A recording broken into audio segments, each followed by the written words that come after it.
एक गर्द जंगल में एक आम का पेड़ था। उस जंगल के पास ही एक छोटा सा गांव था।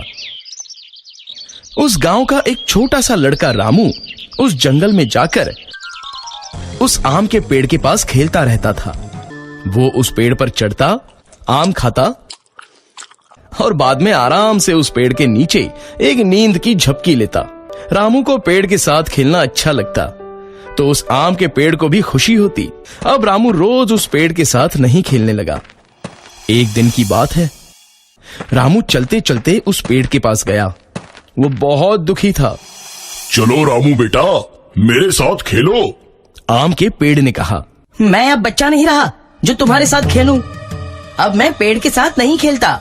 रामू ने जवाब दिया, मुझे अब खिलौने चाहिए और खिलौने खरीदने के लिए पैसों की जरूरत है।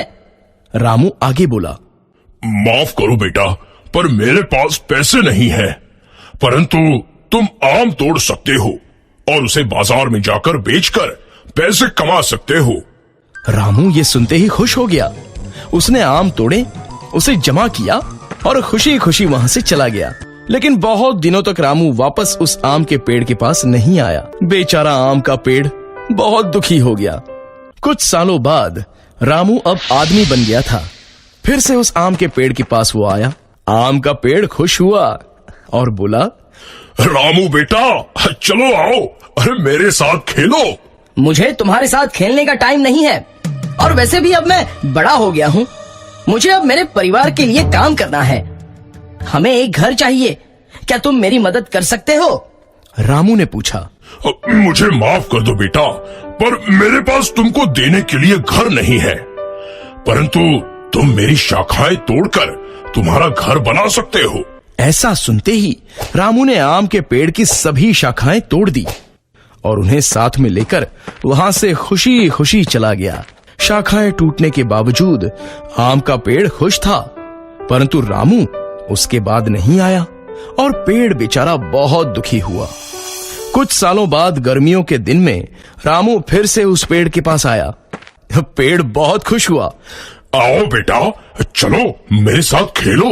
नहीं, अब मैं बूढ़ा हो गया हूँ। अब मुझे जिंदगी आराम से बिताने के लिए नौकायन करना है। क्या तुम मुझे बोट दे सकते हो? रामू ने पूछा। इस पर पेड़ बोला, मेरे तना का इस्तेमाल करो और बोट बनाओ, फिर तुम नौकायन को जाके खुश रह सकते हो। फिर क्या था, रामू ने उस पेड़ का तना भी काट लिया और उससे एक बोट बनाई और नौकायन को चला गया। फिर बहुत सालों तक वहां वापस नहीं आया। ऐसे ही कुछ साल बीत गए। आखिर एक दिन रामू वापस आया। रामू को देखकर पेड़ बोला, मुझे माफ करना बेटा, परंतु तुम्हें देने के लिए अब मेरे पास कुछ नहीं बचा है। आम तो कभी के खत्म हो गए। रामू बोला, कोई बात नहीं, अब मेरे दांत भी तो नहीं है आम खाने के लिए। पेड़ बोला, तुम्हें खेलने के लिए अब शाखाएं भी नहीं है। पर अब मैं भी बहुत बूढ़ा हो गया हूँ शाखाओं पर चढ़ने के लिए। रामू ने जवाब दिया। पेड़ इस पर बोला, मेरे पास सचमुच कुछ नहीं बचा है तुम्हें देने के लिए। बस ये मरने वाली जड़ी है मेरे पास। और आम का पेड़ रोने लगा। अब मुझे किसी भी चीज की जरूरत नहीं है। अब मैं थक गया हूँ, बस आराम करना चाहता हूँ। रामू बोला। पेड़ बोला, तो फिर तो अच्छा है। पेड़ की जड़ें आराम के लिए सबसे अच्छी जगह होती हैं। आओ मेरे पास बैठो और आराम करो। रामू नीचे बैठा। आम का पेड़ खुश हुआ और वो रोने लगा। दोस्तों, ये कहानी हमारे दिल को छू लेती है कि कैसे एक पेड़ हमारे जीवन में बस जीवन भर देते ही रहता है और इंसान उस बात की कद्र तक नहीं करता। पेड़ हमें छांव और फल देते हैं, लकड़ियां देते हैं, पर हम इंसान उन्हें बेरहमी से हमारे फायदे के लिए काटते हैं और वापस कुछ नहीं देते।